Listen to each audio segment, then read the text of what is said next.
Nakra, and on the behalf of Student Collaborative, I welcome you all.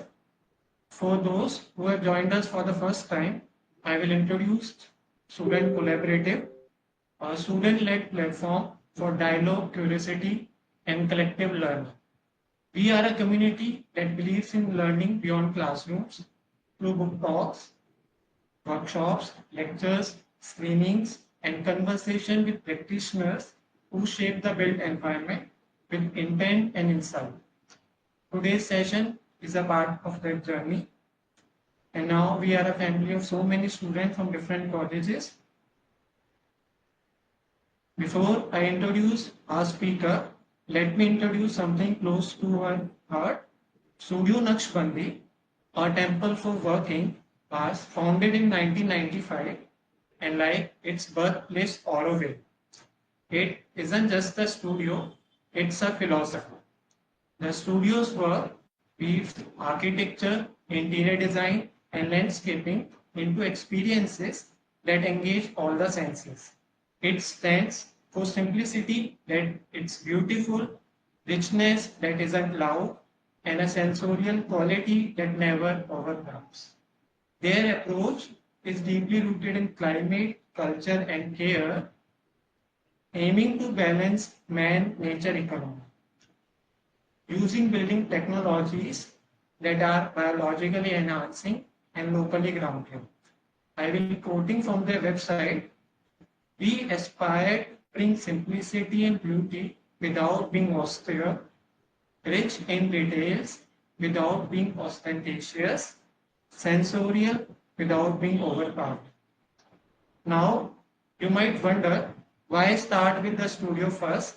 Because if you want to make a mother smile, care for her child, and if you wish to know an architect, begin by listening to her buildings.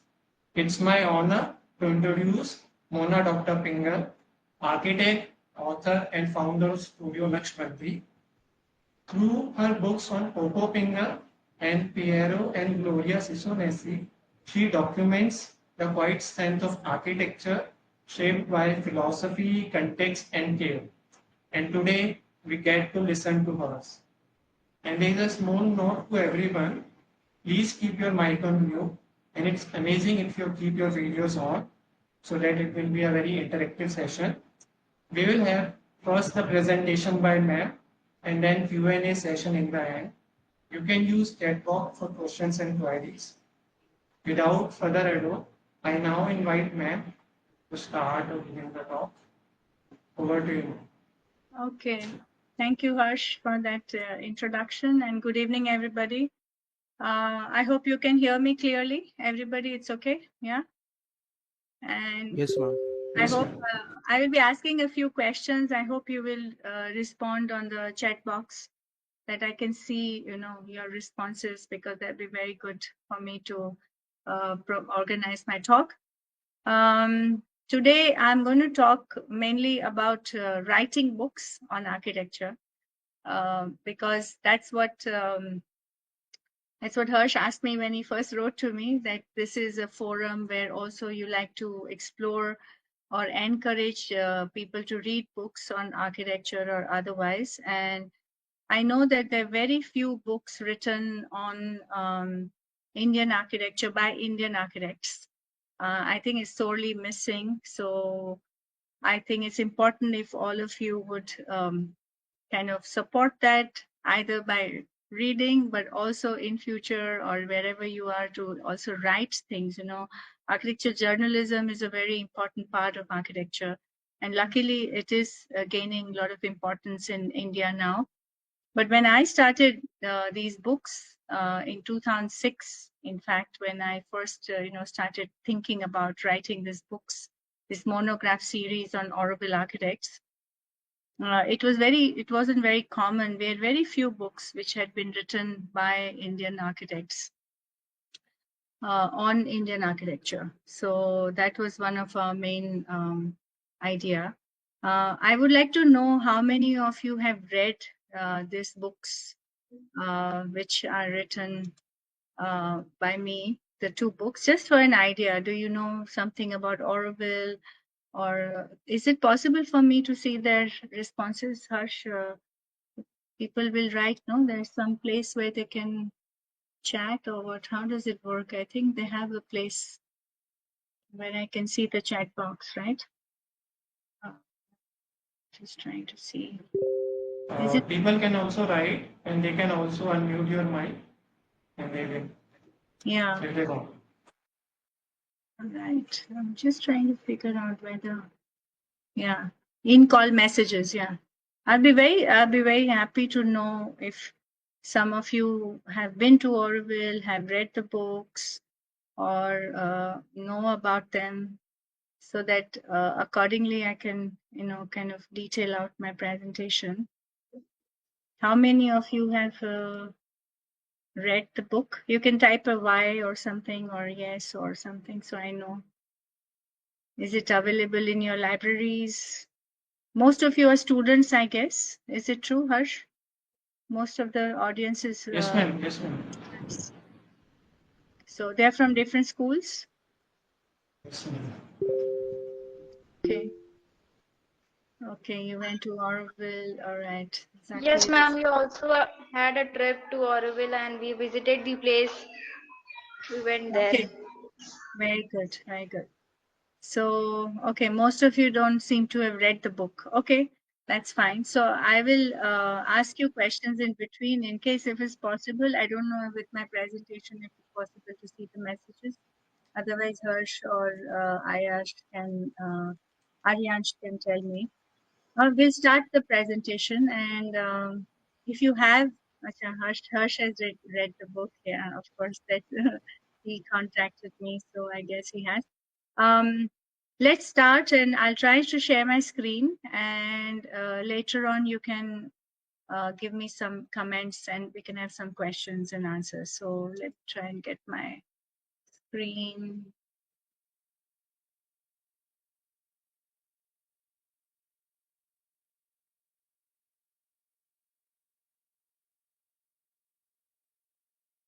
No, is that right? No, that's wrong. 1 second, just go.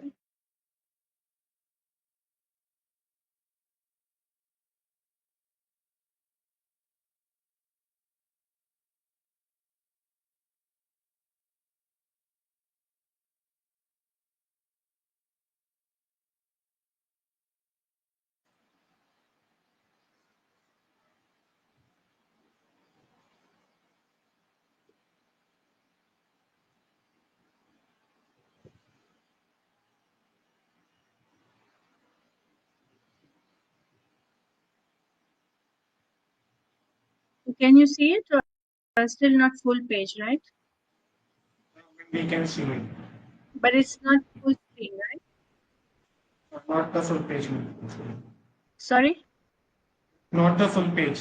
Yeah, so I have to go there and do the full page, right? How is that now? Still, we can't see the name. Let's see the.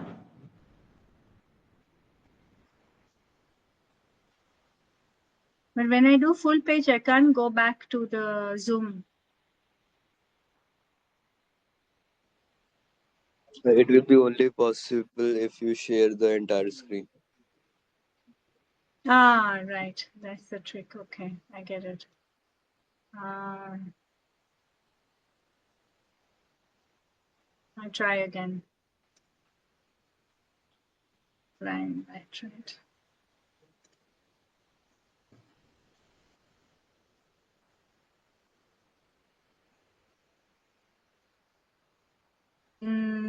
No, I'm like repeating myself.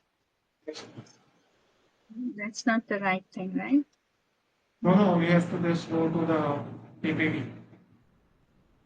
What's that? Ma'am, Do the after sharing similar. the full screen, you'll have to go to the PowerPoint software. So you won't see yourself again and again. You just have to go to the PowerPoint software. Oh, okay. So I just put entire screen and Yes, I'll ma'am. put entire screen share and then I just go to my PowerPoint and Yes, then ma'am. you will be seeing the full PowerPoint, but I won't be seeing you. Yes, ma'am. All right. Okay. So now this is right. So you can see now my screen. This one is full screen. Right, and I don't see you. All right. Okay. So I'm presenting blind basically, but that's fine. All right. So you can see. So we are going to talk about these monographs of Auroville architects. And as you can see on the screen, there were three main architects whom I considered as the pioneers. So Roger Anger, he was the chief architect. He was a French architect, and he had been selected by the mother who is actually, I don't know if all of you know, but the mother is the initiator of Auroville. And there is an ashram of Sri Aurobindo and the mother in Pondicherry. And she's a spiritual leader, yogi, whatever you want to call it. But she was the one who actually initiated and conceptualized and called down Auroville, so to say, as a concept, and of course as a step towards a future of humanity. So it's a very large idea and a vision. So Roger was selected by mother. Then there's Piero and Gloria Ciccionesi. They are both Italians. They always worked together. They had one studio, and they lived in Auroville since 1968. And then Popo Pingel, he's a German architect, and he's in Auroville since 1970. So when I started writing this book, the monograph series, my idea was to start with the pioneers, and then it would continue with other architects. So here you can see all the three. Roger is now no more. He is born in 1923, and he lived partially in Pondicherry, partially in Auroville, and in France. Piero and Gloria, they've been here since, like I said, 1968. And Popo has been here since 1970. So I had this idea, and it was very interesting because this French, Italian, and German architect, they're all very different schools of thought. European in a sense, but very different. Like Roger came from a Beaux-Arts background, so his architecture was very different, very sculptural, and had a lot of aesthetic quality, but it was a very different context in which he worked in Paris. Pierre and Gloria came from Italy, and they came from Florence. And as you might know, Florence has a great historical background. So they were also trained by some great Italian architects in the Florence School of Architecture. And so they had a very different background in how to approach architecture. And Popo came from Germany, and he actually was a craftsman in the sense that he studied carpentry before doing architecture. That was part of the kind of studies in those days in Germany. You had to do a craft, either masonry, carpentry, or drafting before you joined architecture for 5 years. So he had a very German kind of sense of craftsmanship. So all three were very different. And I originally conceptualized this monograph series with Anupama Kundu. She's another architect who used to live in Auroville in those days. And we both started doing the research. But then, unfortunately, Anupama had to leave. She went to Germany, and she had a little child, a son. And so a lot of things changed for her. And so I continued writing the two books on Piero and Popo. And Anupama continued to write the book on Roger. So these three books are now kind of out, but the Roger's book is slightly different. It also covers his works outside of Auroville, whereas my idea was to concentrate on the works within Auroville or for Auroville. So these were all the research days when we were still searching, and I was visiting Berlin. I was going to Paris, looking at the archives of one of the older photographers, Dominique Dar. She had done a lot of photographs in the early days of Auroville. So that's how actually the book started, with lots of research, lots of scanning. There was lots of interviews. So the reason why I'm telling you this is that it's very important how you actually conceptualize and then how you do the research. The most important part is the research phase, and it brings lots of insights. So right now the books are like this. So Piero and Popo are actually like a like a monograph series. They have the same format. It's a 9-inch by 9-inch format, and both of them have been published by Mappin Publishing House, which is an international house based in Ahmedabad, and they do only art and architecture books. So I was very fortunate to find a good publisher. It took quite some time, because this was my first book. I had no idea, how to approach publishers and what kind of work do they expect. And I did a lot of extra work, which later on in Piero and Gloria's book was a bit more easier because it came after another 6 years or 7 years. But the first book, like I said, I started in 2006 doing the research, collecting the data, interviewing, and all of that. And it finally got published in 2012. So it took 6 years. And then Piero and Gloria's book actually got published in 2018. So right now, Popo's book is out of print. It's just going for another second edition. We are doing an enlarged version, including some of his landscapes and some of his new works that have happened after 2012. So this is how I visualized the monograph series. And the main reason why I started doing this was that it was from a deep sense of gratitude, because I realized after working, 20, 25 years in Auroville, that Auroville's got a certain name for its quality, for its skills, for the kind of craftsmanship, for the kind of experimentation that happened in the last 55 years in Auroville, because Auroville started in 1968. So it was because of the hard work of these people who came right in the beginning that they actually didn't take no for an answer, and they went for perfection. They established a sense of pride in the work, which is the most important thing, because everybody who works in Auroville, the workers, they're all from local villages. And when Auroville started in 1968, there were even few people who could actually read drawings. There was nobody. In fact, there were no contractors, there were no real masons as such. It was a very impoverished area. It was like a barren land.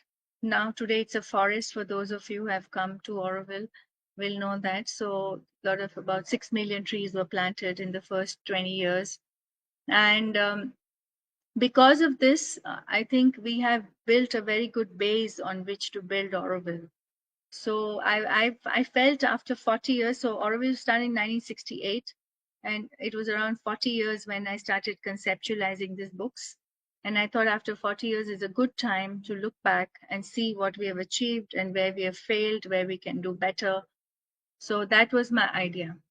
And these people who came in the beginning, like Popo, Piero, and Roger and Gloria, they were just doing their karma, so to say. This was their karma bhumi, and they were offering all their work to something higher than themselves. They were not doing it for publishing. They were not doing it for any kind of credit.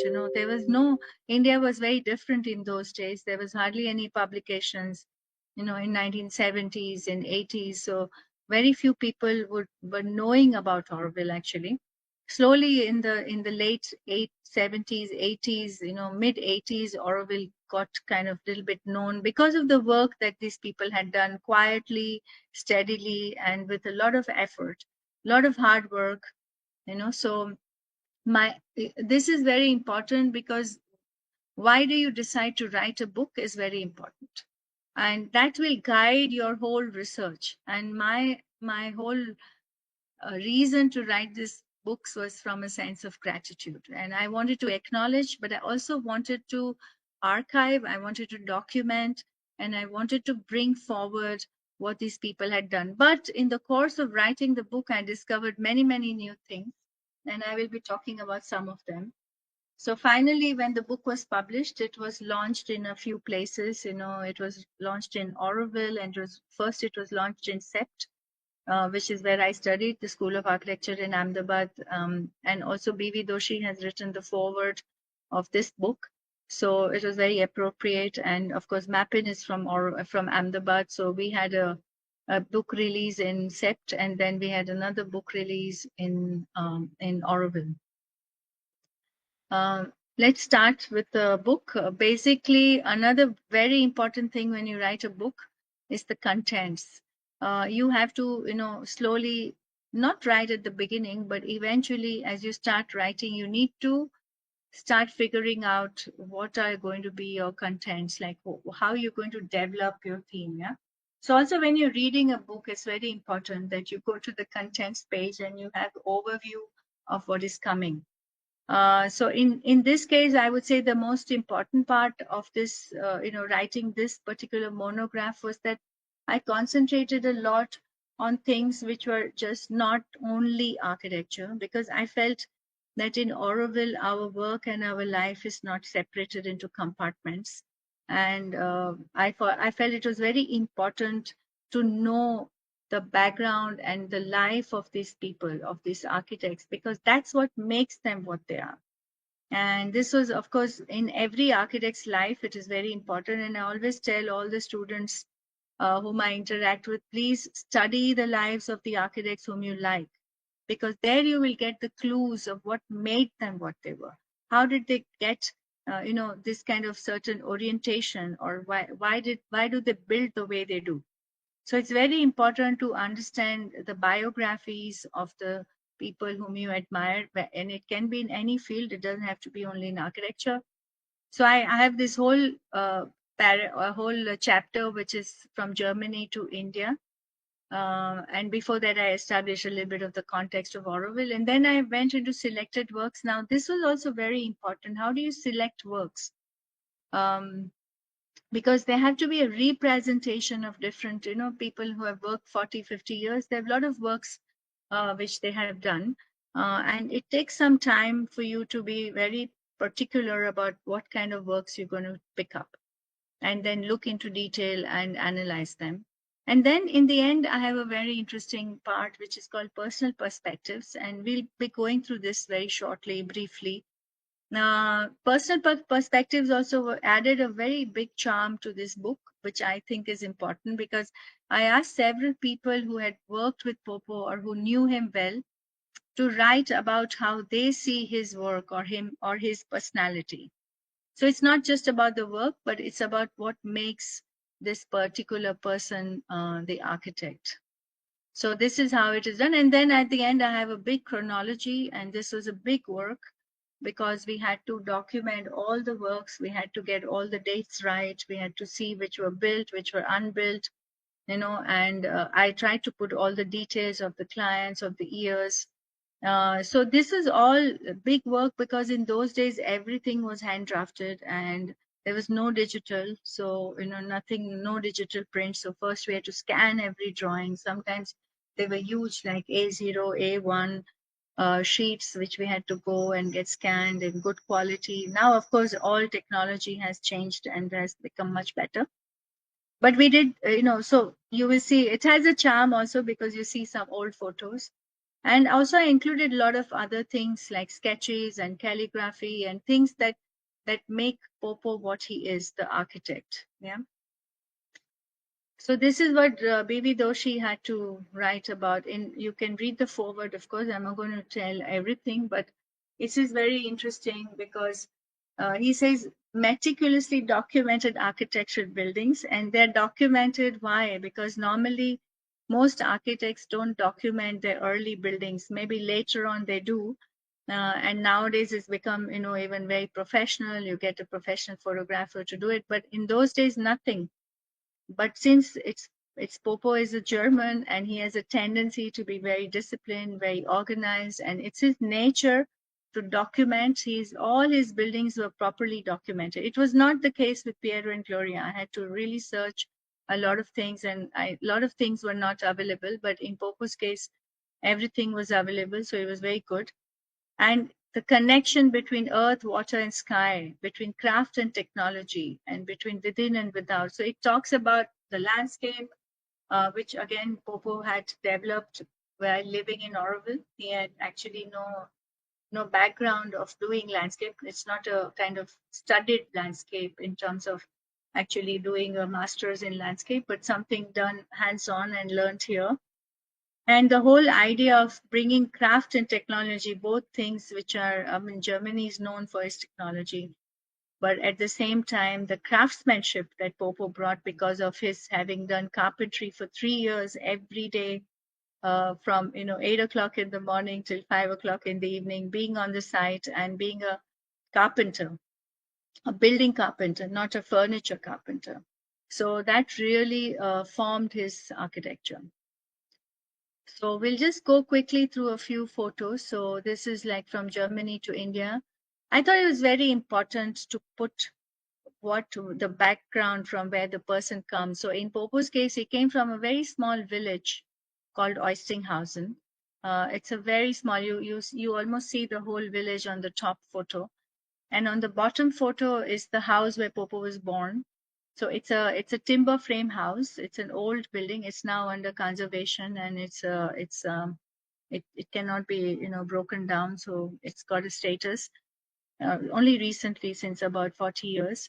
But this you see the little church there on the top, and it's a very small village where he was born and where he stayed till he was 10 or 11. So I think that gave him a great advantage because, first of all, he was born during the war in 1942. The Second World War was going on. So, all of these things, when you research a book, it becomes very interesting. Because for those of you who don't know, so I'm married to Popo Pingel. I was his intern when I came in 1987 to Auroville, and eventually we got married in 1992.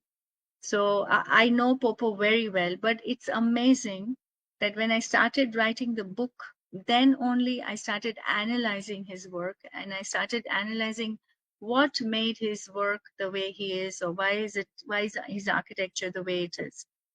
And it's only when you do a meticulous, properly documented analysis that you start seeing thread, the red thread. And this only an external person can do.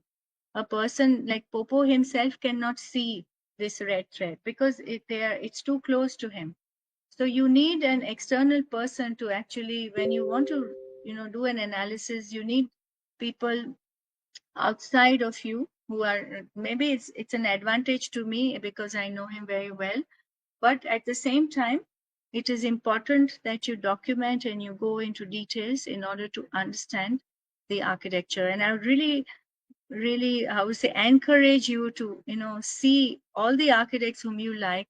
Try and see if you find things where things are written about their life. It's very interesting. It'll give you a lot of clues of why their architecture is the way it is, what made it like that, what were the influences that they had. So this was a big influence in Popo's life, being born in the Second World War in a very frugal kind of Germany, not what it is today. Very frugal. He never saw chocolates till he was 8 years old. They had very little to eat. They had to be really very frugal in order to survive. They were better off than the people in the cities in Germany because the cities were completely destroyed. The people in the villages at least had some food because they could grow it.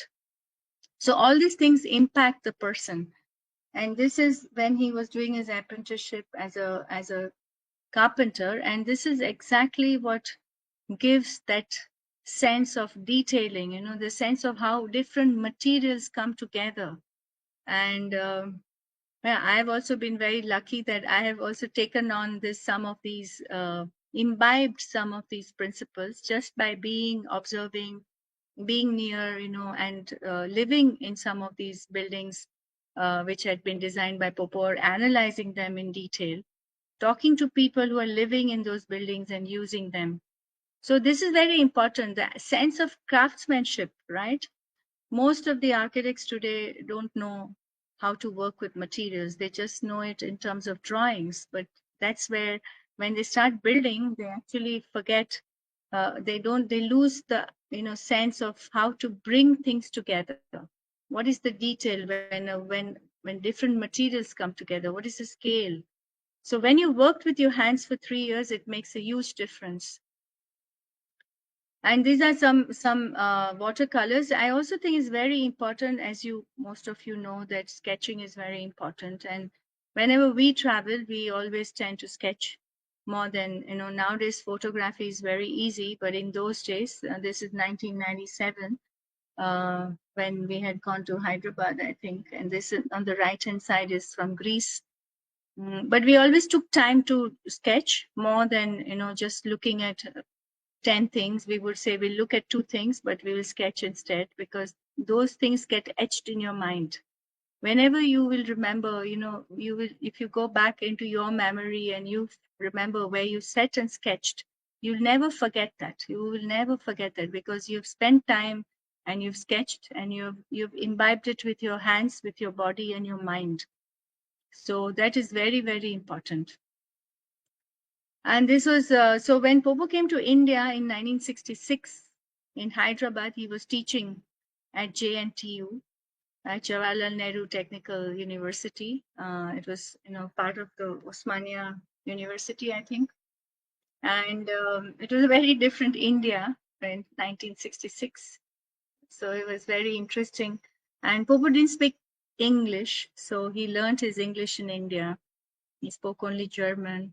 And then he was working in different places. There were a lot of famines in those days. You can see on the left, he's giving an injection to a person, because those days there was a lot of cholera, malaria. And on the right-hand side, they're making a school with telephone poles. So there was a famine in Bihar, for which he went during his summer holidays. Some brushstrokes, calligraphy is something very interesting and dear to Popo. So he's always doing something calligraphy. Nowadays, he gives every Saturday, we have a class. My students have, all the interns and architects from my studio go to him for a class on calligraphy. Calligraphy is also architecture. There is nothing, actually architecture is something so beautiful that you can bring everything into your work. Like calligraphy is also a study in space. It's a study in composition. It's a study in scale. Everything comes. It's study in how you do colors. What is the background, what is the foreground. So all of that is not, it's architecture is actually life itself. So you don't have to separate anything. And Popo was very lucky. He came to Auroville, and in 1968, when Auroville was founded, he was invited from Germany, from Hyderabad, to come and represent Germany, because he was an architect, and the German consulate there in Hyderabad got the invitation to send one young boy and one girl to the foundation ceremony of Auroville. So in the foundation ceremony of Auroville, 124 nations sent a representative, a young boy and a young girl, and they put the soil of their country into this urn as a signifying human unity. So Popo had come for that from Hyderabad, and he was very touched by this ceremony and by this whole idea of a universal township of human unity. But he didn't want to live in Auroville in those days. He said it was too hot and it was too barren, and he already had experienced Hyderabad. But he said it's a good project to recommend back to his organization, which was supporting him from development aid.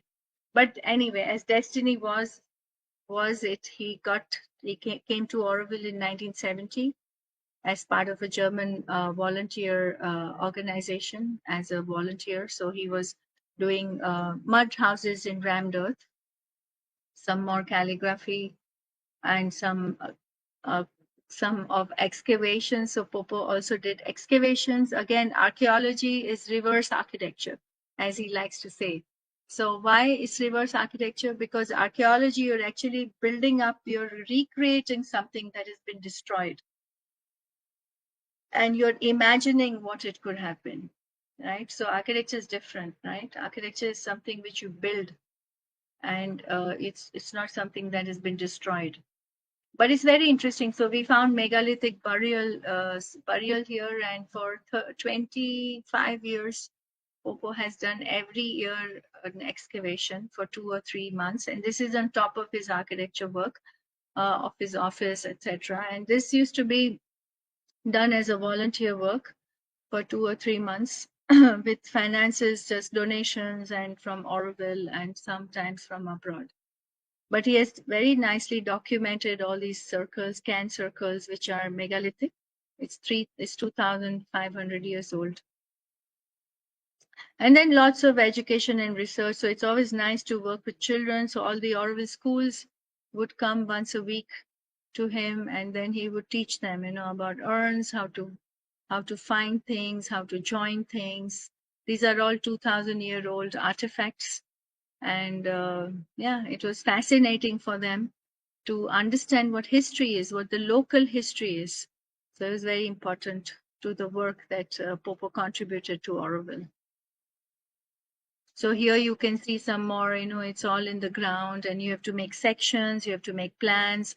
It's really like, it's not an easy work. You have to document properly, because a pot that is not documented, it's equivalent to nothing. Because if you don't know where it comes from and in how it was located, it has no history. It has no sense of where it came.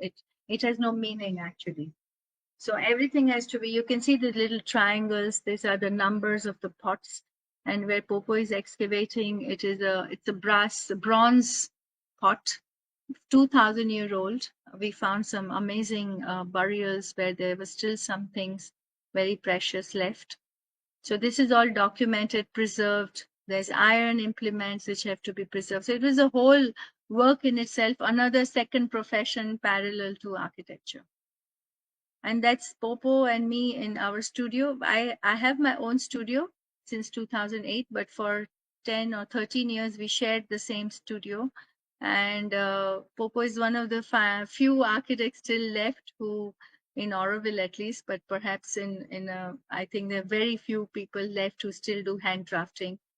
So he still does hand drafting. He does with ink and with tracing paper. No computers, no cell phone, no credit card, nothing. Popo is a person who's self-sufficient and a single man army. He does everything himself. No interns. He used to have interns, but now no more. So yeah, it's a very different way of working. You're in a way you're quite efficient, but on the other hand, your work is limited because you can only do so much work. And he likes to keep time for his readings, for his other things. So it's very important. How the person is formed is very, very important. Yeah.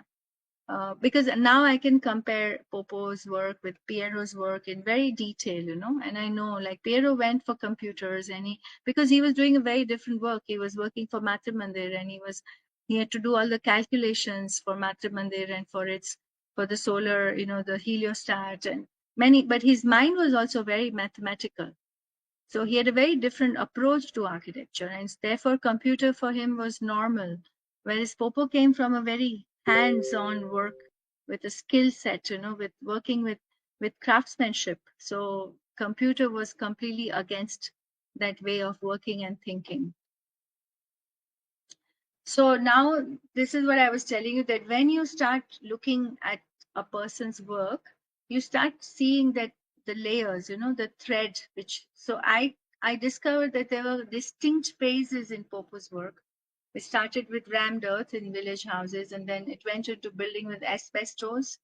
I'll show you some work there, and I'll talk about it. And then it went into compressed earth blocks and brick walls and domes.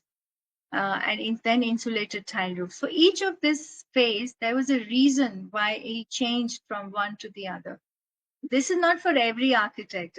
This is very typical to Popo, that he had this kind of major phases in his work.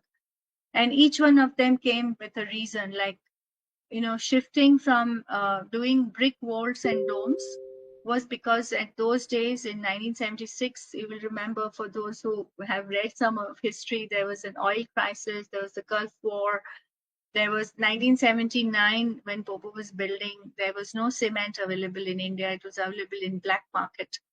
And he was looking for alternatives, and then brick walls and domes with lime was a very good option. Hassan Fatih was just known to the world, his domes, and Popo had a visit from one of Hassan Fatih's students, And it was a local way of building. I mean, long back in India, people had built with boards, but he kind of reintroduced it here, and it was very interesting that it came because of a reason, because there was no cement available. Yeah.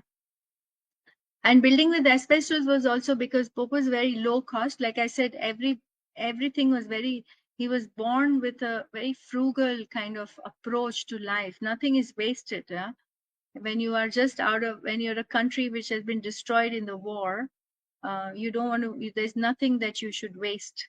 And people are very hardworking because they have to rebuild the whole country. So this kind of he brought with him, it became a part of him. And so building with asbestos was very interesting because he could buy it low cost and he could innovate with it with new forms. And there Roger played an important role because Roger was the chief architect, and all the buildings, the models had to be shown to Roger because Roger was not interested in drawing. He said, show me the maquette, the model, and then he would check the form, and that was it for him. So that was very interesting, as Roger was pushing these people, Piero and Popo, to create new forms of new kind, because he was a person who came from a very different background. So background is very, very important. And village houses were just an extension of the work that Popo was doing. Like, he wanted to build for the people. This was the first houses that he was doing for 8 years. He was building just for the villagers in rammed earth, very simple rammed earth with wooden shutters, local, everything. All he wanted to do was a little bit better than what they were doing, so they could check the termites, so that they could use local materials, but give it a proper, more form, more shape, more contained, more, a little bit more design, but nothing trying to impose a different lifestyle on them. And these were the early days when they were making, you can see the people, the local people, very simple people, no idea of any kind of doing things professionally, and, contractors, and very, very beautiful people to work with. And still we enjoy that kind of relationship in Auroville. And these were the first, this was a kitchen, a larger kitchen that he had designed for the community. And these are the kind of shutters that they were doing. And this, actually, Popo published a book. This is from the book. You can see it is written in 3 different languages: English, Hindi, and Tamil. And this got the President's Award for the best publication. It was also published in German, French, and English. So it was very interesting. And all these sketches were done by Popo. So this is how they were. It was like a handbook. Yeah, rural India, village houses in rammed earth. And this was made for 1,000 rupee house, like we had the 1 lakh rupee nano, Tata Nano. That time the slogan was 1,000 rupee house. And these houses cost only 1,000 rupees, So because of the way of the design and the frugality, and of course the people contributed to it. This is how the first houses were made in rammed earth. And they were quite successful. Popo built about 500-600 houses in the surrounding villages. Some of these were donations, like this Mahavir Puram was it was donated after the cyclone, or so. There was quite an interesting way of building, trying to create some kind of community spaces. And Popo was doing this in the evenings. And this is another hobby of his. He had a Mahindra Jeep, which he converted into, he had this whole sliding thing coming out for the 16 films. And he would go thrice a week in the evenings. He would go from different villages around Auroville and show them films. There was no TV, there was nothing, there was no cinema. And he was known as Popo Cinema. And then every time he would show them films from all over the world. He would go to Chennai, go to the embassies, go to Russian embassy, go to German embassy, French embassy, and then he would get films from there, and he would show them here. And he would show them repeatedly in the different villages. And of course he had to also watch them again, because he would be sitting there. But still today, the children who were very small in those days, 5-6 years old, today they are 50, 40, 60, they all remember him for his Popo Cinema. So he did this for 8 years. Imagine 8 years, every week, 3 times a week. going to villages and showing films which are in Tamil, German, French, Russian, anything, and he enjoyed that the people enjoyed, and it was a big sacrifice of a lot of time. And these were the earlier all done with asbestos, ready-made asbestos, nothing special, nothing ordered or made special. And he created forms with that. He made doors with it, roofs with it, and created some very interesting spaces. Here you see wood and asbestos. You see the detail of how the wood touches the ground. So these are the detail of the craftsmanship that comes with the, having been a carpenter. So it really helps because you understand how different materials. You cannot put wood into the ground because of termites. So how do you detail that? So the detail was a granite slab, a granite stone which is holding the wood. And the asbestos is all used, like for vertical doors, so which is very nice and fully ventilated. This was those buildings were a fraternity. They were actually for weaving. They were weaving. They were making bed sheets and clothes in those days. It was a weaving handicraft kind of workshops.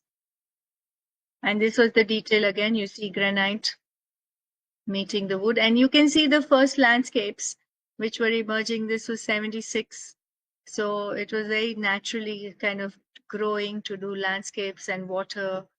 And you can see the door detail, they are pivoted doors. So it was also, and there was a kindergarten nearby for all the workers. So all the children would come and play there.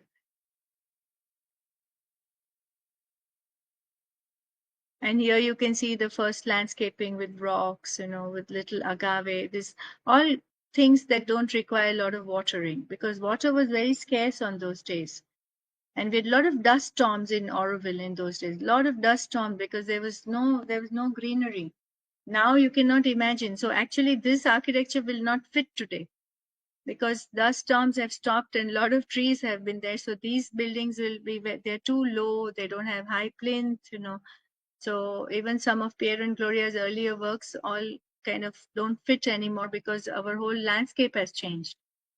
And here you see like how the forms were emerging, right? This is not at all that German kind of way of building, but in terms of form. But Popo managed to, because Roger was very much, active, and they had to innovate with forms in order to get it passed by him. But interesting, this is handmade paper factory. It still exists in the same way. Of course, they've built around it a little bit, but yeah. And this was the canyon next to it. Today you can't see this canyon anymore. It's completely green. And these were the people. These are Popo's two supervisors, Velapandi and Ramaya. I worked with them also eventually. Both of them were just simple carpenters, very simple carpenters. And Popo is running a school for carpentry in those days in the beginning for carpenters.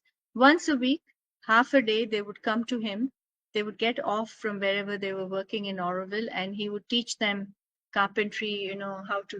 How to measure the 90 degrees, how to do the joints, how to read drawings. And these two were the best. They're the only ones who remained, actually. Then all of them slowly learned and left. But they became his main supervisors. So in Auroville, there were no contractors. There was nothing professional contractors and project management, coordination. And the client, the architect, and the supervisors were actually a team together. And they built, and they just paid day-to-day wages. They had nothing. Weekly wages were paid, and these people got 5 rupees more than the best mason. That's all. They would organize the craft, the people who would come, the daily labor that would come. So this was then another building. This was one of Popo's earlier houses that he did. Here you see the German, training. Again, it's tile roofs, woodwork combined with concrete, use of granite, which is a local material, and all this. So here again, you see the craftsmanship here. You see the detail of how the granite sits on the sides. and then comes the main purlin on which comes the rafters. So all these details are very much a part of Popo's work. And this is something he developed here, this granite, using the granite as a receiving kind of lintel, as a bed block. And normally it would be done in concrete. So this is very interesting how people bring things from their own countries and, kind of adapt it to where we are living, and to, of course, to the climate, which is a hot, humid, tropical climate. So you see all the windows go till the ground, and here you see a certain sense of Japanese work. But Popo's never been to Japan. He never wants to go to Japan either. He's fine here. He says he wants to live in his own Japan. But the thing is, there's something inside yourself. So this is also very interesting, that when Auroville kind of allows that freedom for that inner unfolding to happen. You're not bound in a kind of box. Yeah, you can take the freedom to be true to what you are. It takes some courage, it takes some time, but it happens because you're not in a straitjacket. Because the society here is very open to experimentation, and it allows you to be sincere to your own being. So it's very interesting how each one develops their own little ways of doing things, and this is very Popo, because although he's never been to Japan, it comes automatically to him. Of course, he has studied some books and stuff which attract him. And so whatever attracts you means there's something within you that talks to it. I always tell all the students, whatever you like, you please copy it. Because while copying, you will make it yours. Don't think, all architecture students always think that they cannot copy something because they have to always do something different. They have to always do something that the world has never seen before. This is completely not necessary. Of course, if you're a genius, please go ahead and do it. But I feel, what I have experienced myself, and also what I've seen in others, I feel that when you're attracted to something, it means there's something within you that is alive to that particular aspect. Not everybody will react to the same things, right? So if you react to something, it means there's a part of you that likes it. And when you like it, you try to emulate it. And when you emulate it, automatically it will become yours, because there will never be two similar circumstances. It will never be the same. It will never be the same proportion. It won't be the same client. It won't be the same money. It won't be the same climate. But you keep that principle alive, and eventually you will, make it your own, and you will actually innovate in your own way, which is true to yourself. And that's all that matters in the end, because then you enjoy the rasa of architecture, because then it's your own, but it's a process. Yeah. So all these little, you see this little detail of the granite as a lintel, the granite as a sill, these are all developed by Popo on his own. Nobody ever did this before in Auroville. Nobody told him to do it. But this is cheap. This is because his mind thinks very cheap, always trying to think, how can you save costs? And how can you recycle? How can you use things that are local? This is not something rhetoric, like today everybody says sustainable and using traditional craftsmanship, and these are all words. It has to become a part of you. Only when it becomes a part of you, it becomes alive in you, right? So don't use these words unless you actually experience them. And when you experience them, then you can bring it out of you. So it can come from within, and it can become, yours. So it's not everybody who can do this, or it's not everybody's liking also. But if you like something like this, you will have to look how to innovate it on your own. So of course, this was his own house, his first house that he built for his family. So it was very interesting, that he already put landscaping, and he put all these windows to the bottom, a little fireplace, which actually only can be used for a couple of months in a year. But I guess this year you will see that German kind of thing. You see how the detail of the wood coming together. And then all these details were landscaping. So here, this is a lamp that is designed in concrete. Here you see the detail of on the left, you will see how the stone, the wood, the little platform sits on the pond. It's kind of hanging over the pond.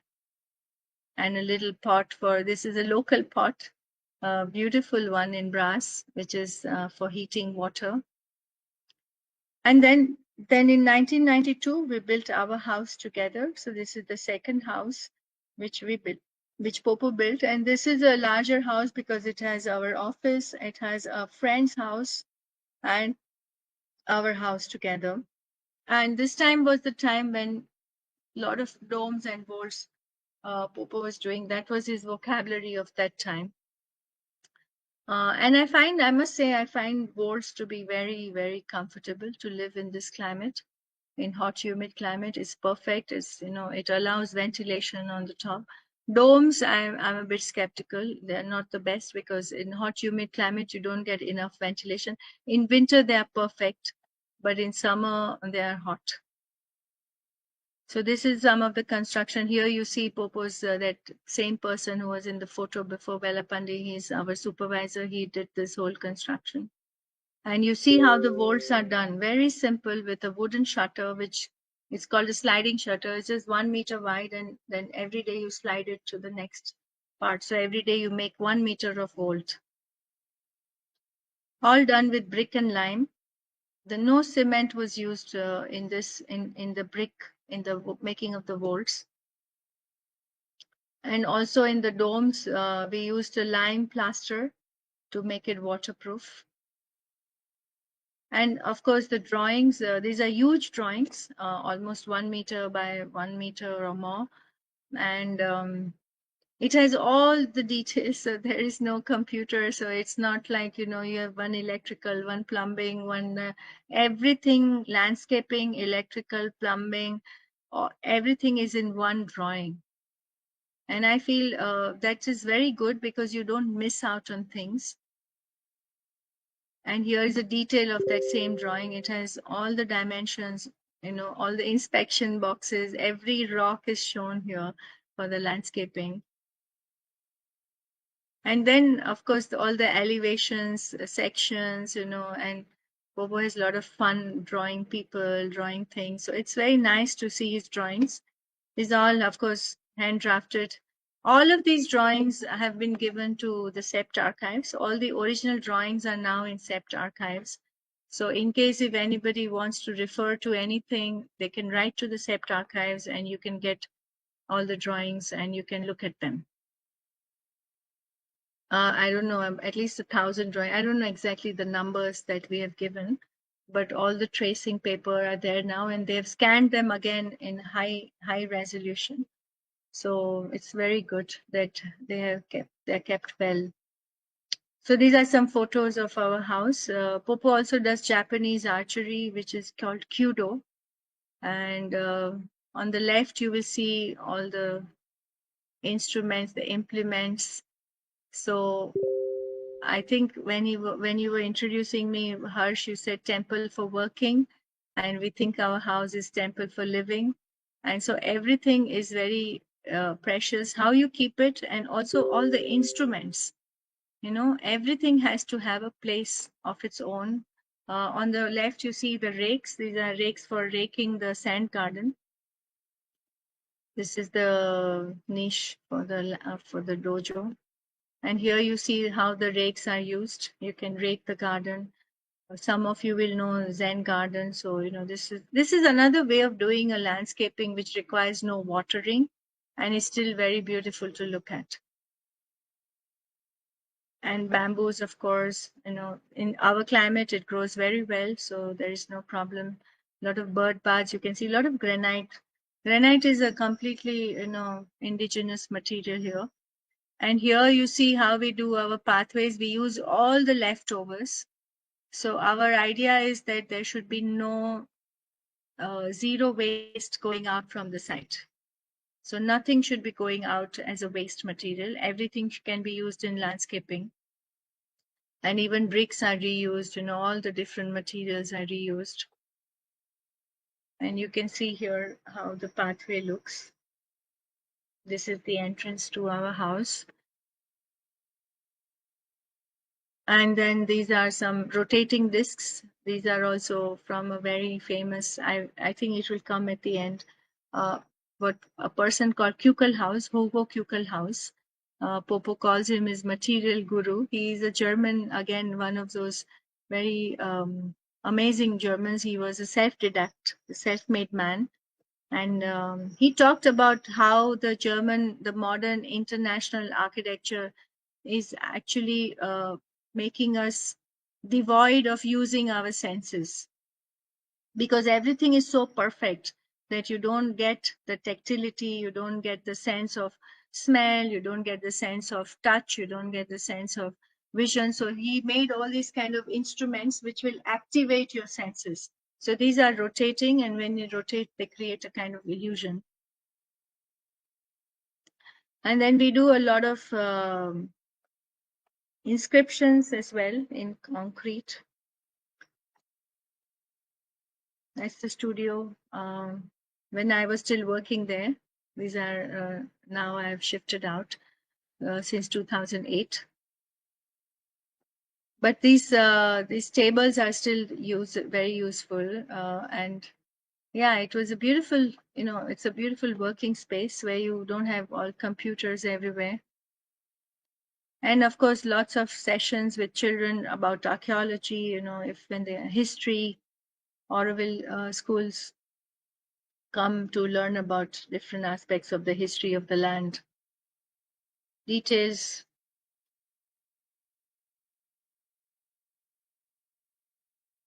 And this is a school which we did, which I was also involved in partially in 1990 to 92. We built with mud bricks. So these are vaults in mud. Some of the first mud construction built with the CSEB, the compressed stabilized earth blocks from Auroville Earth Institute. So this is a school for the village children. This is a health center with again with bricks, domes it's on the beach.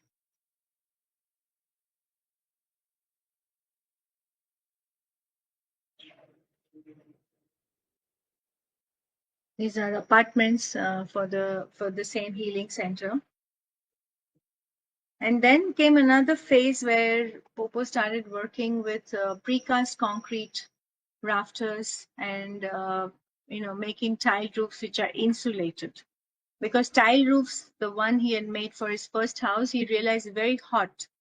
So how do you make tile roofs but make them insulated? So this has an indigenous, like he developed his own with thermocol, GI sheet, and bison board. It's a kind of composite roof with tiles on top, and it has to be made squirrel proof, rat proof, animal proof, because otherwise squirrels and rats would love to make nests in these roofs. So then comes that last phase where I told you that I asked several people who knew Popo well to write about him. And this added a very important layer to the book. I found it very interesting that, people were ready to write short things, not very long, 1,000 words. So the one of the first one was the development worker was Dr. Franz Josef Vollmer. He was a friend of Popo. He became a friend. He was originally his boss for 10 years, 15 years when he was working with the German development organization. And yeah, he brought about how Popo's work with the villages and the village, people, why it was so important to him and how he worked so well. And of course, the children were always a special attraction to Popo, whether it's village kids or Auroville school kids. He always loved to interact with them. And this is the making of. This is another article, another essay written by Preeti Chopra. She's an architect from CEPT, and she was one of the first students to come to Auroville in 1984. And I think she was the first person who ever questioned Popo about his architecture. Like what, she would put questions to him because there was nobody to ask questions in those days. People were just doing their work and building them. Nobody was analyzing or thinking or, asking or writing. So she was one of the first ones who came, and when she put questions to Popo, he realized, like when he answered, then he realized that he's formulating things which he had never formulated. So it's very interesting that when you write a book, also the architect on whom you're writing becomes much more aware of their work and why they did the way they did. This is a very interesting photograph because it's an arch within the vault. So if you don't want to, have a beam, you can actually have the arch, and then you have buttresses which take the load. So that's another thing which is very interesting in Auroville, that Popo used to do all his structural designs himself. He used to calculate himself everything because there were no structural engineers here, and he would use his German books to calculate whatever he had learned. So when I came on the scene, I also started doing the same. And I also, my first building, including this studio where I'm sitting right now, my own studio, I calculated on my own. Until 2008, I was doing all my own buildings, like almost 20 years. And I was calculating because I thought, like, if Popo can calculate, I can also calculate. We have all done structures in our school. And I had very good structural teachers in SEPT, and I kept my notes quite meticulously, luckily. So I was using my so-called Indian formulas, which are slightly different than German formulas, but basically the same concept, M is equal to WS square by 8, or, how you calculate the slenderness ratio and stuff, simple things. And you can actually, once you know the structure, it actually gives you a very good advantage because you can discuss with the structural engineer, and it makes much more interesting for them, but also for you, because you are always more confident of what you're doing and you're not completely going blind while you're designing. And then this is another article by Suhasini Iyer Gigon. She's still in Auroville. She's an architect. She came also as a student of Popo. She was interning under him and eventually settled in Auroville, and doing quite a lot of work in Auroville. And she wrote a nice article called The Anecdotal Man, because she experienced Popo as always as a storyteller.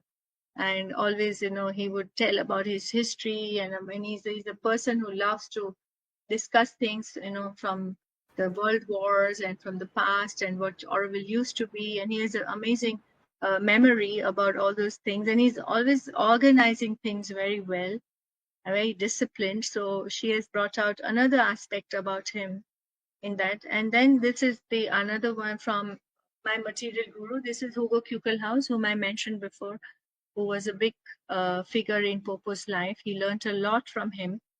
And he has actually written a book Popo has translated into English. It's called Inhuman Architecture.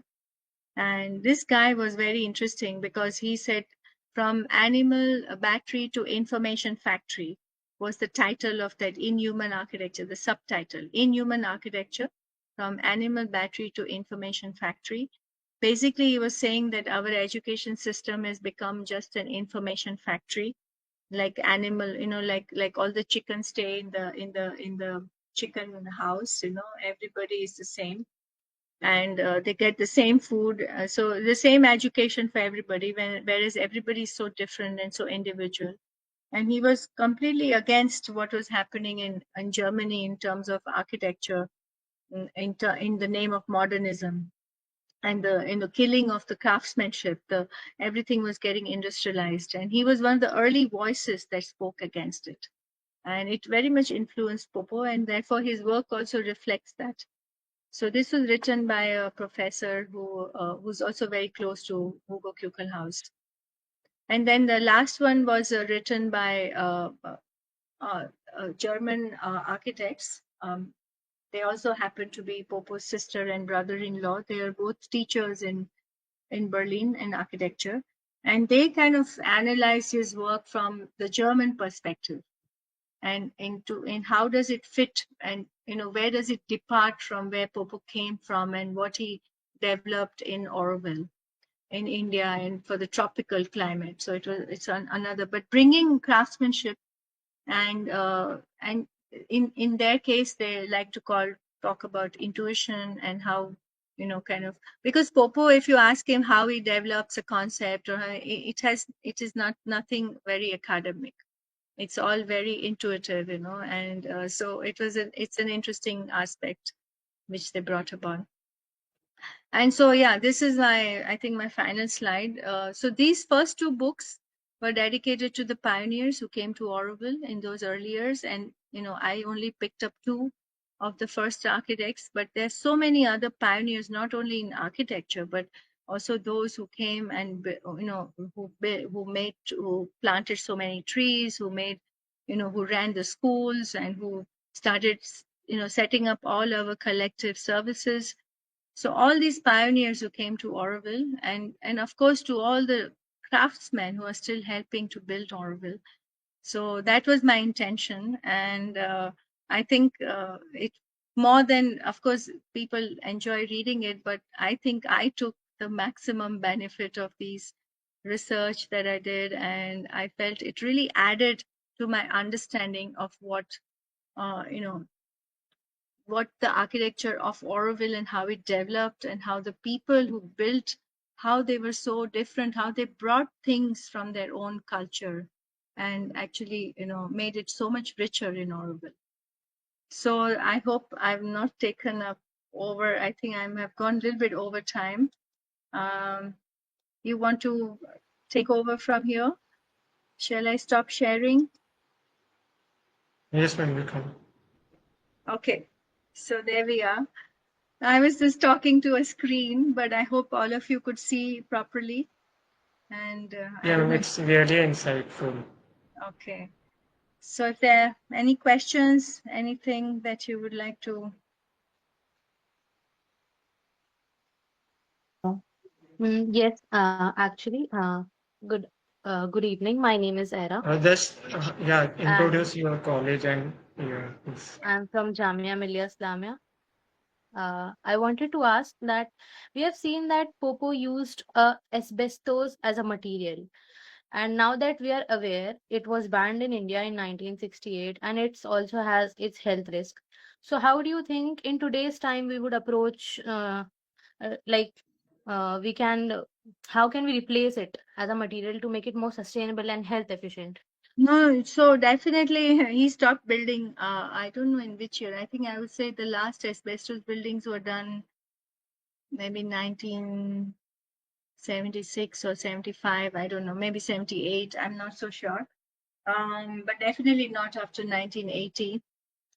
Because no, I don't know if you say 1968 it was banned. I still see asbestos being sold in India. So I know it may have been on paper, um, but we still get asbestos pipes and asbestos sheets, maybe less than before because now aluminum and all these other cheaper materials have come.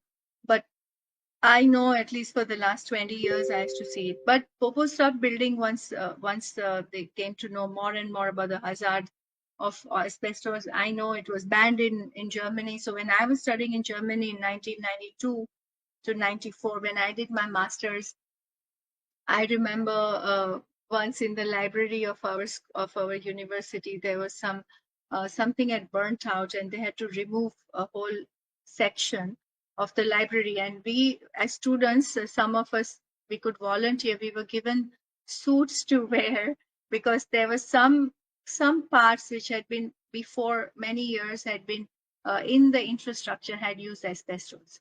So we were supposed to wear those masks and all that, and then we were given special things to clean those books and all of that. So I know that it was a very difficult.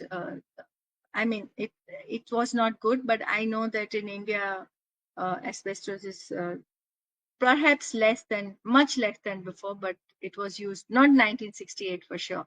But I know also that asbestos removal of asbestos is as dangerous, no, more dangerous than just keeping it wherever it is. So right now, most of those buildings have most probably collapsed. I mean, at least fraternity, most of it is gone, the one that I showed you. So if it is still there, if you want to remove asbestos, you have to be really, really careful because asbestos becomes dangerous when you cut it. or when you remove it and replace it and the little fibers come off. If you paint asbestos and you keep it in the same location without moving it, it's fine. It's better than starting to redo it, unless you have the resources and to take it properly. But in India, I don't think I haven't seen anything near to where in Germany how they would treat asbestos. But yeah, no, do you know that Golcon? Does anybody, Golcon? What is your name? Era, is it? Yes, ma'am. Yeah. Do you know about Golcon in Pondicherry, the famous building Golcon? It's one of the first 1935 to 1940 built Golcon dormitories in Pondicherry. It's supposed to be the first modern building in India, built with Uh, exposed concrete. Yes, no, it's by Unfortunately, Andrew no, ma'am. I Raymond's. haven't read about it yet, Yes, but very I'll famous. make sure to And read you about should it. know, please, if you don't know, look it up. It's one of my favorites. It's a Yeah, it's a nice building by Andrew Raymond's, I thought.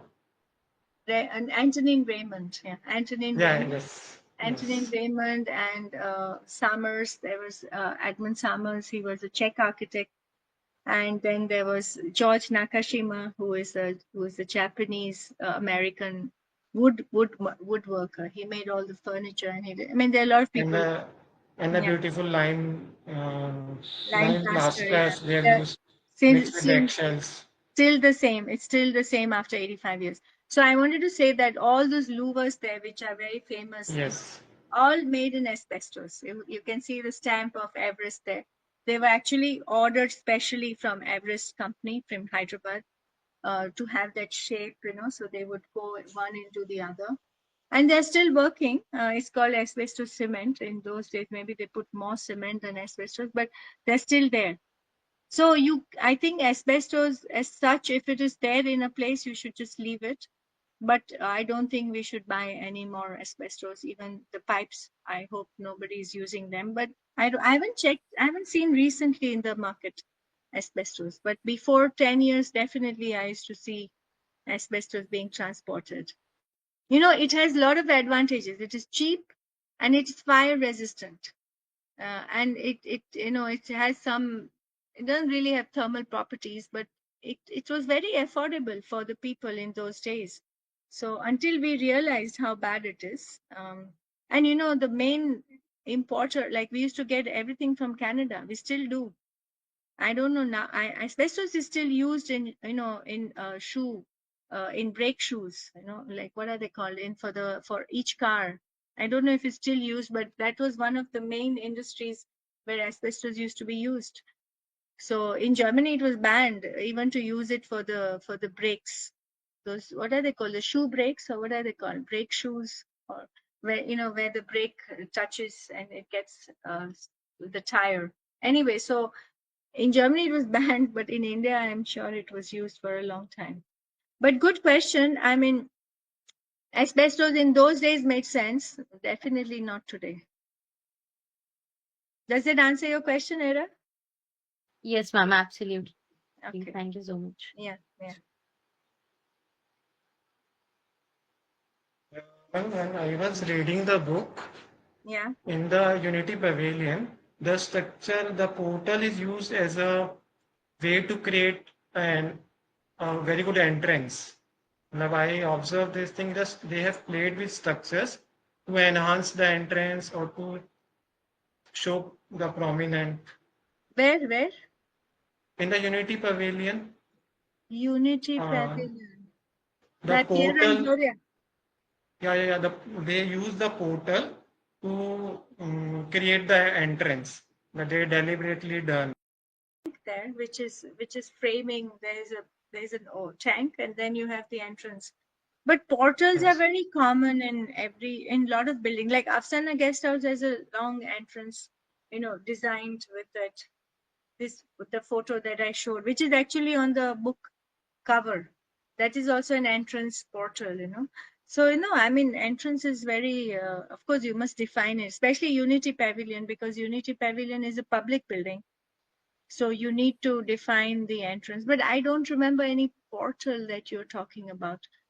They have beams there, which are kind of two beams. Is that what you're talking about, maybe?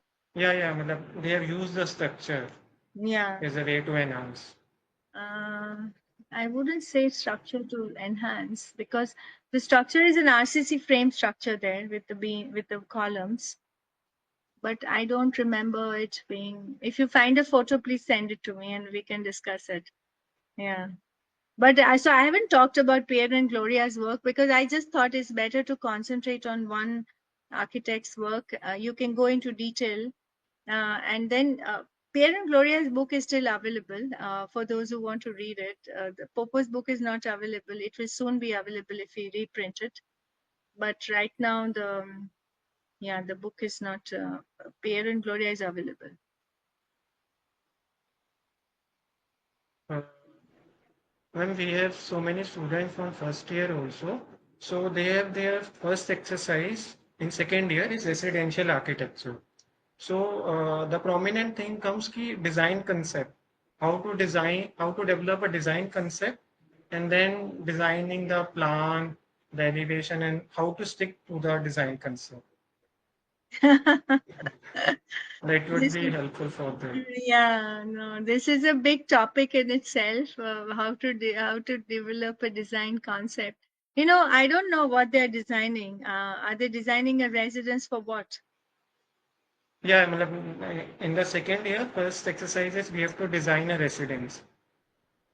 Residence for whom? It is Mm, an artist residence. We have to Yeah, design a this is. residence for an I know artist. this is what I expected. I don't know. I find this recently. I had students from this school, Mohammed. What was it? Mohammed Sartak School in it's in Chennai, and same thing. They are from first year, and they came here to see some residences in Auroville, and then I showed them one residence which I had done in limestone, in Auroville. And then we came to the studio, and then I started talking to them. We sat around and we were talking, and then so I said, "What are you going to design? I hope you're not going to design a residence for an artist." And there were 4 faculty there, and they said, "Yes, they're going to design an artist residence." And I said, "Like, why? Why this artist? Why always artist residence? Like, how many of us are ever going to design an artist residence in our life? How many artists are there in India? I don't understand. Like, why this fixation on an artist or a film star or a doctor or I don't know. Please ask them to design a house for their grandparents or ask them to design a house for their family. That makes so much more sense. They can relate to it. This is what I just don't understand, because then the whole idea, like concept, you asked me about a concept, but how do you develop a concept? First, you need to understand the artist and their lifestyle. And are they going to meet artists? Are they going to interview them? Are they going to understand their life and then find out what they require? Because artists require a studio, maybe they need a lot of light, and they need, they have a different kind of lifestyle. Sometimes artists are very involved people, they're very inward looking people. They don't want to see. Sometimes they can be very party loving people. I mean, it's all crazy. Why make this kind of, and this whole idea of how do you develop a concept? I mean, you can do bubble diagrams, and then you can find out the areas, and then, but I feel the teachers should guide them in a way that they make it very simple for them not to get lost. Like, either you say, you give them some idea, like, just use only 5 columns, for example, or just use only the distance between the columns, or whatever the distance between in the room should not be more than 4 meters, or give them constraints. I feel that when you're young and when you're just starting out, the more constraints, the more better it is for you to be able to design, because then you will get into a, because otherwise if they leave you free in the first year, your mind will go everywhere. Like, you will have the most crazy ideas that you want to do, and then you want to put all your ideas into one design, because so you will want to have some steps, and you'll have to have a bridge in between, and then you want to do a roof which is different, because the flat roof will look boring, and so you got to do a lot of constraints. For example, I remember what we were given in first year was to design we had to have a house in a sphere. We had a sphere. I don't know. 4-meter diameter sphere. Yeah, it was a ball. Like we had to design a house in a ball. And but it was quite in the first year we couldn't, all of us, it took us time to realize that when we have the steps on the side we'll hit our head because there is a curve there, or how do you draw it. And but basically what I want to say is that it gave us a lot of constraints and still helped us to visualize, because what you're doing in first year is still learning how to understand section, elevation, and plan and put it together in a harmonious way, right? Because if you work on elevations, you forget your sections. And if you go, and most of the times I see the students, even in second year, they're only going to work on the plan till almost, more than half semester is over. They're still only working on the plan. And this is the worst thing. So this is another thing I learned, which I kind of learned, but I never realized it till some people pointed it out, or when I compared with other architects when I was working with them on the same project. And then I realized that for me, I never work only with a plan. I'm always, in my mind, there is always the technology, the section, the roofing is very important. What am I going to roof this? What is going to be my roof? Because roof is going to determine everything. And not in every project, but very often it's kind of very important. And then you have to work with sections. I always feel like I can't work in just on plan. Yes, you need to work on the plan, basic things, and you need to get everything right. But just going on making the plan, perfect and all, it just doesn't work. I feel the sections and the elevations are going to give you the cues to what you do in the plan.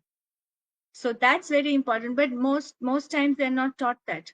That's why working with models is very important. Physical models, I feel in first second year you should have to work with models, and make small models. They should be encouraged to make very quick models, like 1 hour 2 hour models. Then they start observing, they start seeing the space inside. That's what I tell, you got to learn to live in those spaces that you're designing. Everything should be in your consciousness. Whatever you're designing, you should know every nook and corner of your building. Then only you will be able to design.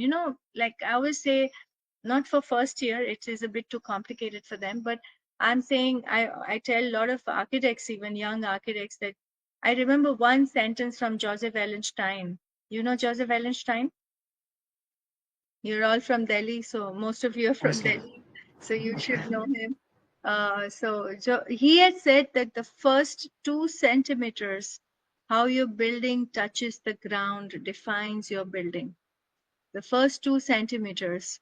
Because if you don't work, so basically he's like saying that you have to know how your building is going to land on this ground. And if you don't work on that, like every detail is important, right? And especially how the building is going to touch the earth is very important. So if you're not working with those details from the beginning, you're going to lose out, because you are not going to be able to you cannot do that at the end of the building. Like, you cannot, I mean, you can, but it'll be a lot of reworking for you. So yeah, this whole idea of concept, first of all, please get away from this idea of designing for artists and actors and all that nonsense. I don't know why we have to do this in schools. Like, if somebody could give me an explanation, I'd be happy. But I always feel like, how many of us are going to design that? So why not do things which are closer to them, where they can relate to? Yeah. So another thing I always tell the students is, please explain if you're staying at home. If you're staying in hostel, it's difficult. But if you're staying at home, please learn to explain your design to your grandparents or your parents. We all think, I remember also when we were studying, we all think, oh, no, my parents, they will not understand what we are doing. But actually, they are the kind of people whom you're going to have as clients in future. Architects are not going to be your clients, right? Normal people are going to be your clients. And if you cannot explain your work to them, in simple terms, This is another thing our schools completely lose. They just they teach us a lot of jargon without realizing that. And every profession does that. We start working with so much jargon that when we are talking to normal people, we are unable to explain to them what we want to say. You can't start telling them about volumes and this we did and that, look how this X is, they're not interested. That's for you if you want to do it. But they are interested in other things. Yes, light may be important, ventilation may be important, but they are interested in how they're going to live in those spaces. What are the practicalities? So you have to combine poetry and practicality. An architect has to be, an artist and an engineer at the same time. And you have to be able to bring engineering into the art and art into the engineering. So it's a constant to and fro. It's very interesting, it's amazing. I find that still very challenging, every time. But yeah, I don't know how many first year students are here. There are not so many left. I think there are about 10, 15 people.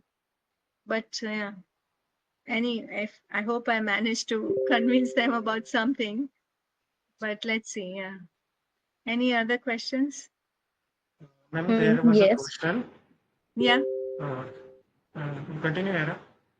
Okay. So I was asking that as we have seen, Dr. Popo Pingel's love for craftsmanship is really inspiring.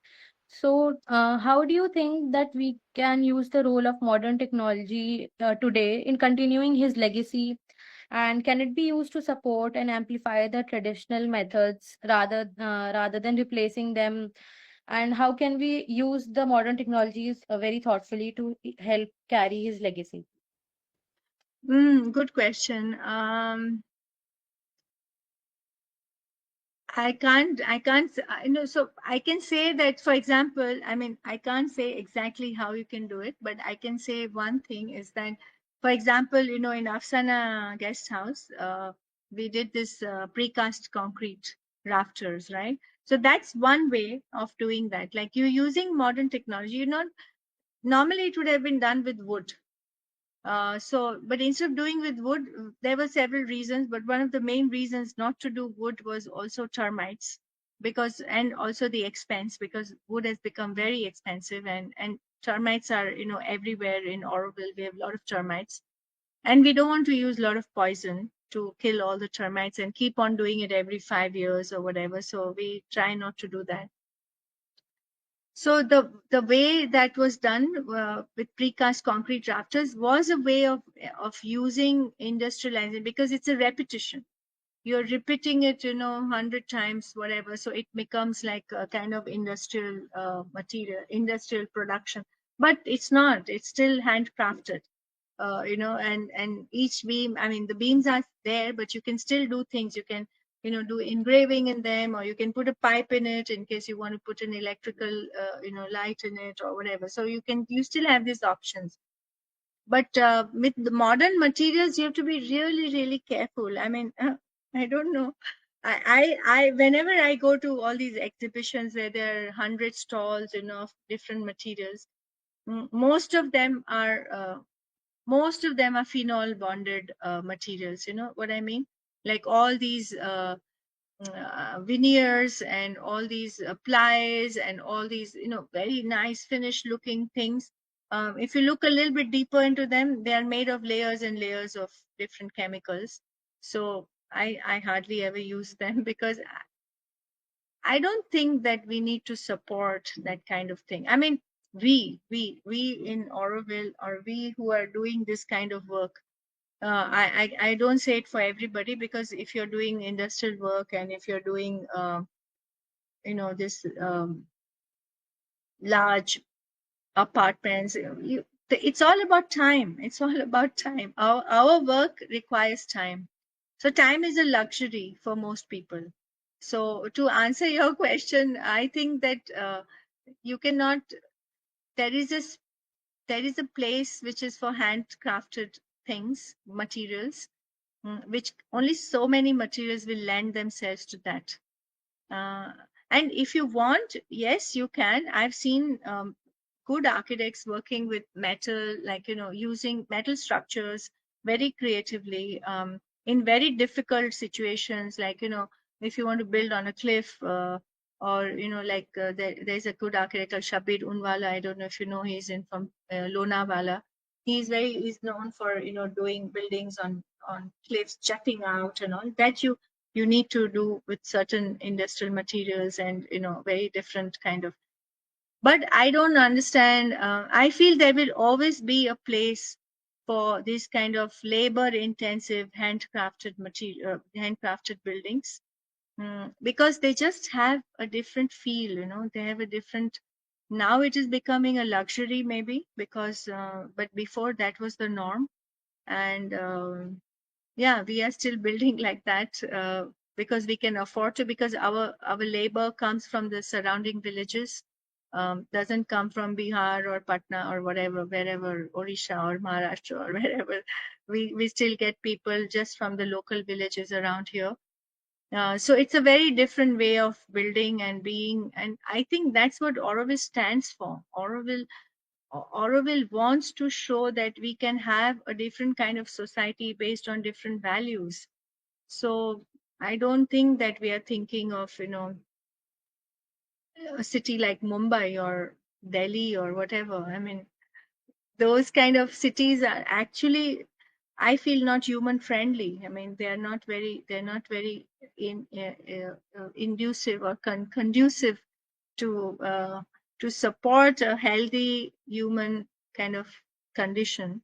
Now, I'm not saying everybody there, but a lot of the people there are not. So that's why Auroville is meant for 50,000 people. It's meant for collective life. It's meant for, so it is to show that we can live in a different way.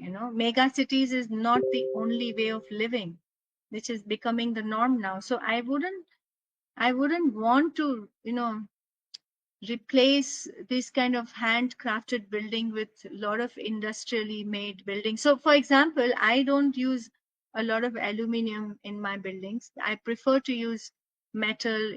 When I have to use, I prefer to use in local, metal workshops here.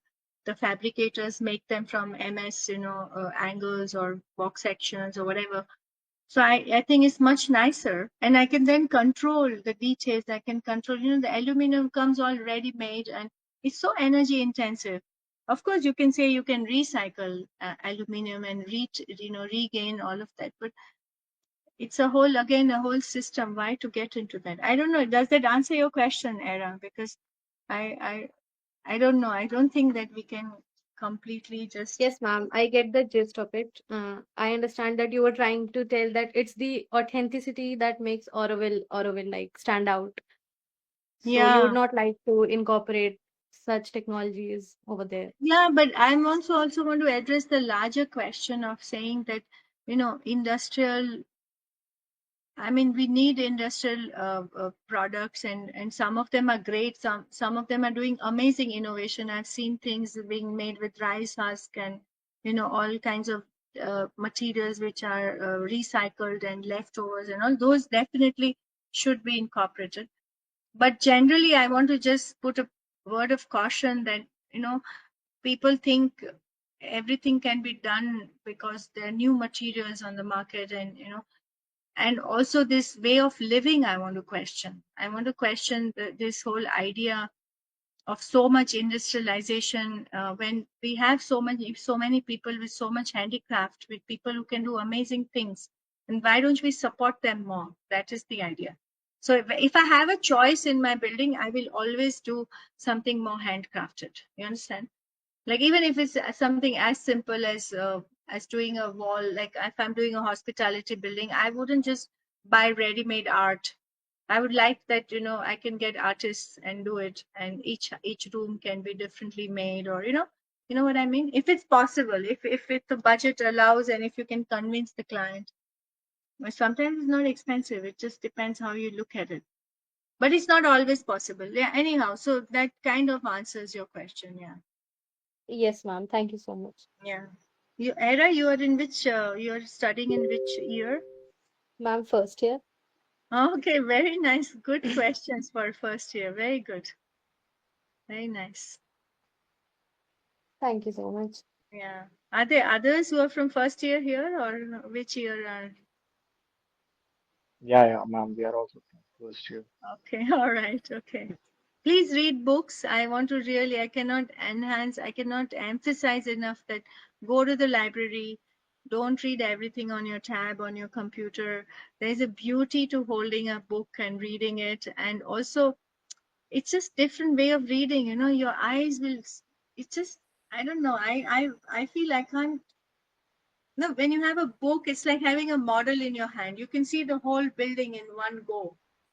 This thing of seeing one page in front of you is, it's okay if you have to do it, but reading a book is beautiful, and I hope you have some good books in your library, and read. If you're in first year, I can't emphasize enough, please read, because the more you read, the more your knowledge will expand, the more you will question, and the more you will, these are the years when you're like a sponge, just absorb, because later on you won't have this time.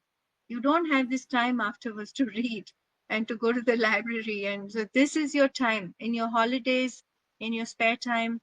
Read, make notes, make sketches from what you read. Try and analyze it on your own afterwards. Like if you take up a book afterwards, try to write a small synopsis of what you got from that book. That will stay with you forever. It's like doing a sketch. Once you've sketched, you can never forget what you've sketched. So if you've written down that synopsis, even if you pick it up after 20 years, even if you've forgotten, everything will come back when you look at that synopsis. So please read and question and, discuss. It's very important you discuss. Do you have a book sharing, I don't know what, a group or a circle? Yes, we have, ma'am. Okay, very good. Yeah. All right. So people come, read books, and then start sharing about different books.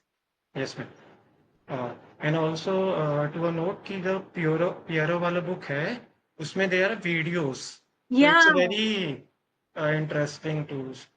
good you pointed out that. I forgot to mention that. So in the new book of Popo, we will also have videos. So when we had done that in 2011-12, it wasn't so common. So isn't that nice to have Piero and Gloria? You can see things and you really get a gist of that, the flavor of that time, right? Because that you can't get through so much unless you see the videos. It's very easy to, yeah, that's very true. Yeah, so now it's very easy. It's nice to have these little snippets in between. Yeah, very And nice. also there is a very good lecture by you, ma'am, in the Foyd YouTube channel, Uh-huh. which you were showing the Fisherman House and your studio Naqshband. For Oh, those yeah, who yeah. want to know in detail, can watch this Yeah, lecture that also. can. So yeah, today I didn't talk about my work at all because I thought this is all about the book, and I'm happy because talking about my work I might do many times, but talking about book and talking about why write a book and how one goes about it and what kind of things it brings to you. I thought that was more interesting to focus on, because normally people don't, they all want to know about your work, but it's nice to also write. I was quite happy. First I was thinking it's a bit difficult to bring across, like describing the work was not the main thing. I felt what I wanted to bring across was that why does one write books? Why is it important to write books? And when you write a book, the process of writing a book, what it brings to you and to the others, actually, this is something that would have got lost otherwise.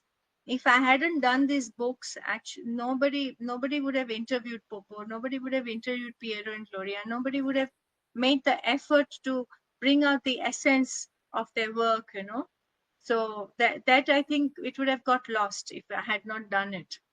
So that was one of the, it's very good. I would really encourage that, even if you do small little monographs, no, like there are also those formats which is very nice, like you can do for any architect that you like. If it could be part of a curriculum, that you just take any architect you like and you analyze their work and bring together a small little monograph on their work. And then each of even in your book circle you could do that.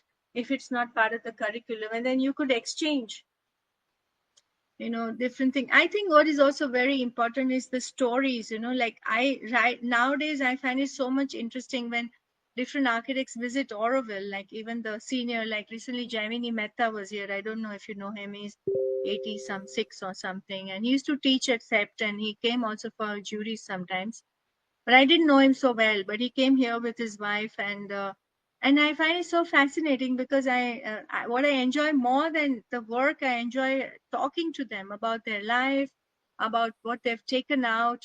What is their learning curve, their experience, what influenced them, and what do they think about it all today at 86. He's still active. Still working on something or the other. That's the beauty about architecture, because you never have to retire. I always find a lot of ugly, Oscar Niemeyer worked till he was 100. And I think that's so nice that, and I always feel like the best works of architects come after they're 60, most of them. If you look at, if you just study, just study when Corbusier did, or when Doshi, or when whoever, like sometimes they get a good work in the beginning of their career, but actually their mature, really good works come after 60. So I think it's a very interesting profession. You never have to retire, actually. Right. I think it's quite late. Yes, Shall we ma'am. stop? Yeah. So I just wrap up. So thank you so much, ma'am, for such an insightful and enriching session. It's truly your humility and warmth that made this possible. Accepting our invitation without hesitation and sharing your journey with such openness. Your talk didn't just give us a deeper understanding of architecture rooted in philosophy, context, and care. It inspired every student to pause and reflect. More importantly, it encouraged us to read books, often that take a backseat in the first phase of architectural education. But today's session reminded us why they matter, not just for knowledge, but for perception. And I congratulate the student collaborative team for curating the event and the wonderful audience who are showing up with curiosity and enthusiasm. Thank you once again for joining us. And the recorded video is available on YouTube channel. Student collaborative का YouTube channel पे हम लोग upload कर देंगे so that it can be accessed later also. Okay. Thank you, ma'am. Okay. Good night. Thank you. Okay. Bye. Bye.